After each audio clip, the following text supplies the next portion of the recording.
Entrepreneurship is a vital pillar of a thriving economy. Unfortunately, the journey from a business idea to an established business is challenging.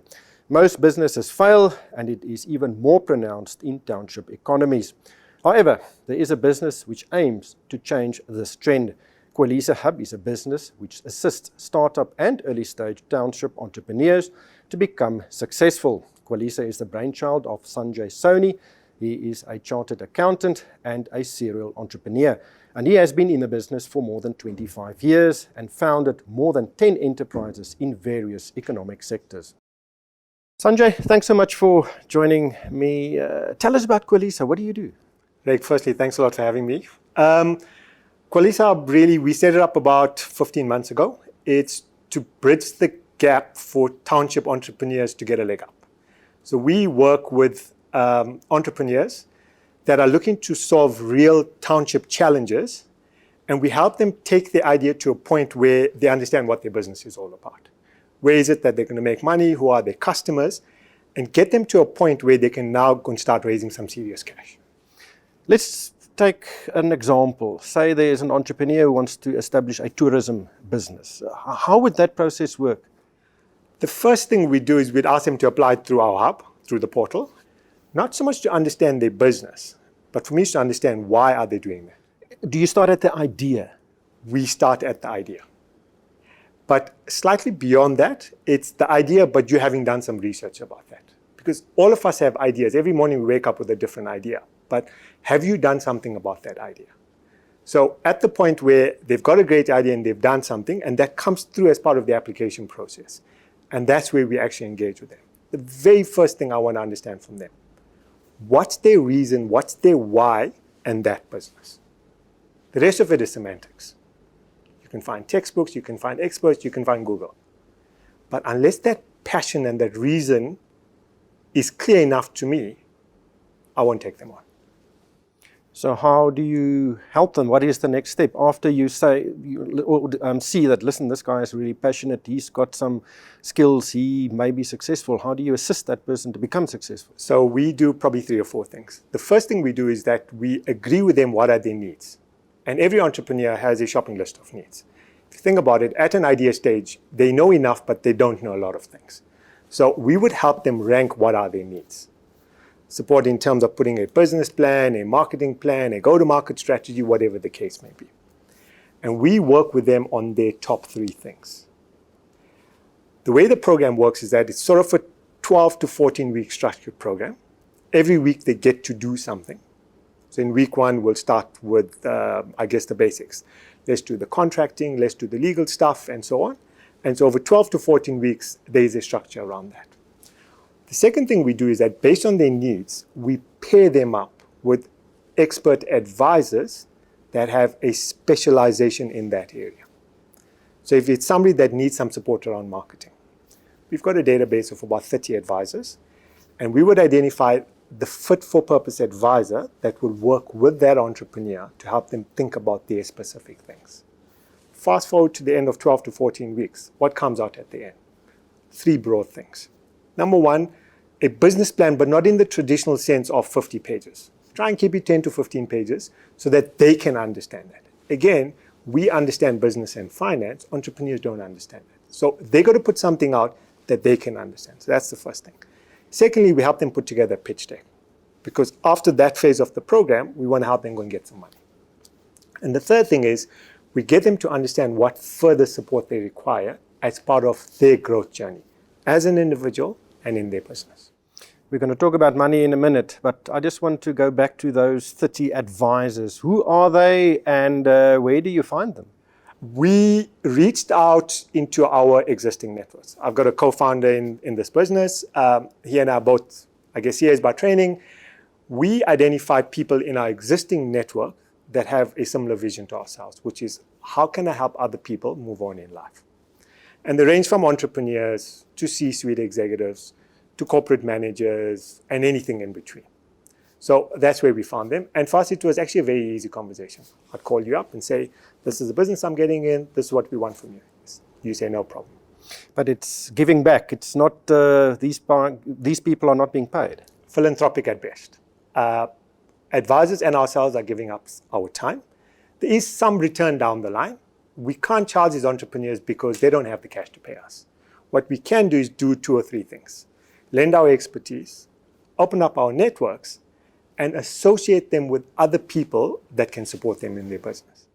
Let's talk about money. Every business needs money. Entrepreneurs sometimes regard that as the biggest challenge, to actually find investors. How do you move from really a cool and solid idea to actually getting the funding to establish it? So part of the program, we get them to understand what is the funding journey.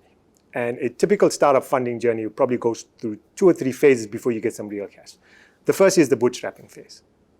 What is it that you are putting on the line to help your business idea grow? Skin in the game.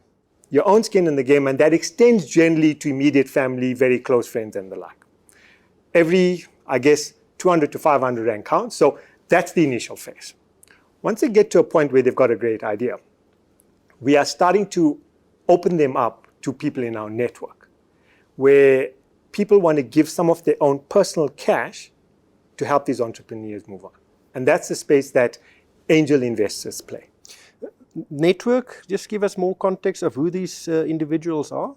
In terms of the network from a funding perspective? From a funding perspective. So about 2 years ago, I started investing in startup and early stage businesses. And so I joined 2 or 3 angel investing groups. So that's the first source that we would go through. Secondly, within my existing base and within our existing bases, there are certain, I wouldn't call them high net worth individuals, but individuals that want to do something differently with their cash and want to give back to society. And a lot of those networks are individuals that we personally and directly know that are willing to support our cause and in turn support the entrepreneurs. Unfortunately, traditional funders don't play in the space because of the extremely high risk nature of being involved in the space. How does it differ from private equity or venture capital investments? The short answer, private equity and venture capital take risk on very established businesses. We take risk on businesses that are to be established.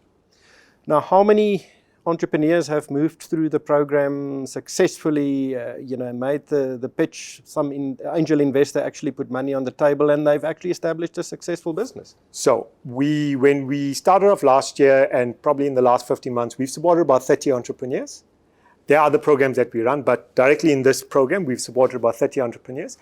Unfortunately, at the very early stage, probably about half of them fell off. And that just talks to the stats. People have a great idea.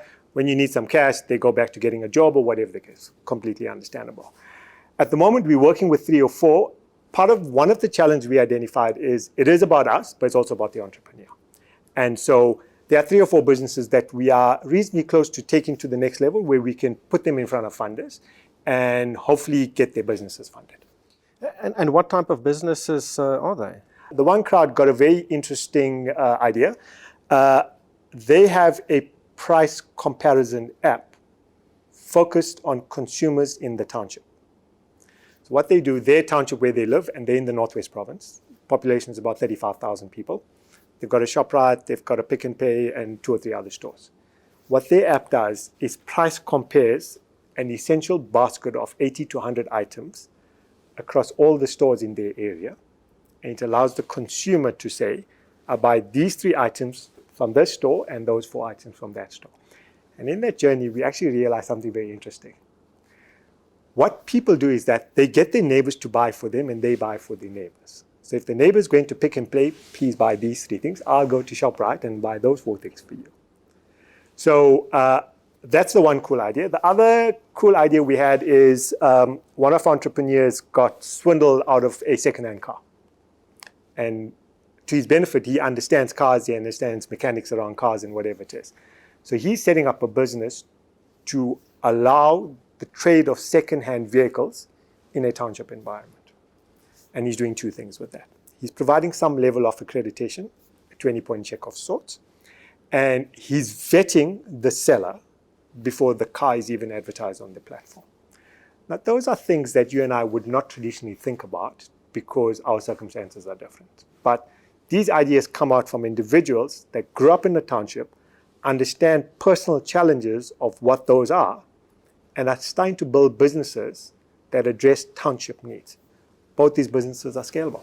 Absolutely. Do you focus only on certain geographic areas, or can anyone in the country access your services? When we set up the program last year, our intention was to be virtual as best as we can. So we've got entrepreneurs that are in Cape Town, that are in the Eastern Cape and in the Northwest Province. I always talk about this. We had these guys that were sitting in the Northwest Province, 3 of them, very good friends. 2 of us sit in Johannesburg, 1 of the advisors sits in Cape Town. So we set up on the virtual basis so that our reach and impact is not only localized. Just in terms of technology, a lot of people have access to some form of technology. It is a challenge because data costs money, but engaging with people across the country, across the globe, is a lot easier now than it was 2-3 years ago. And Kwalisa, what is that business model? How does that work? Kwalisa's business model is actually quite simple. Up front, we have 2 broad agreements, an entrepreneur agreement and an advisor agreement. With the entrepreneur agreement, we confirm the services we would provide. Linked to that, they assign us equity as the hub as soon as we deliver those services. And the program could last anything between 3 to 6 months. Separate to that, we've got an advisor agreement. So if it's you as an advisor, we'd sign you up and say, for our program, we'd like you to deliver the following services. I think it's important to contract so people know what they're signing up for. In terms of the equity is split between all the people that support that entrepreneur. So if it's yourself, myself, and 2 others, there is a sharing of that equity. Initially, it's got no value. And the reason we're doing it is not for the value. It's to allow the entrepreneur to recognize, unless I'm losing something, I'm not going to take this program seriously. If they get it for free, they're going to value it accordingly. If they stand to lose something, they're going to value it accordingly. Sanjay, thanks so much for your time. I think you've got a wonderful business going, and it will make a massive social impact. I think entrepreneurship is one of the key solutions to our social problems in the country, and hopefully this can go from strength to strength. Thank you very much for your time, and thanks for having me. That was Sanjay Soni, a chartered accountant and the brains behind the Kwalisa Hub.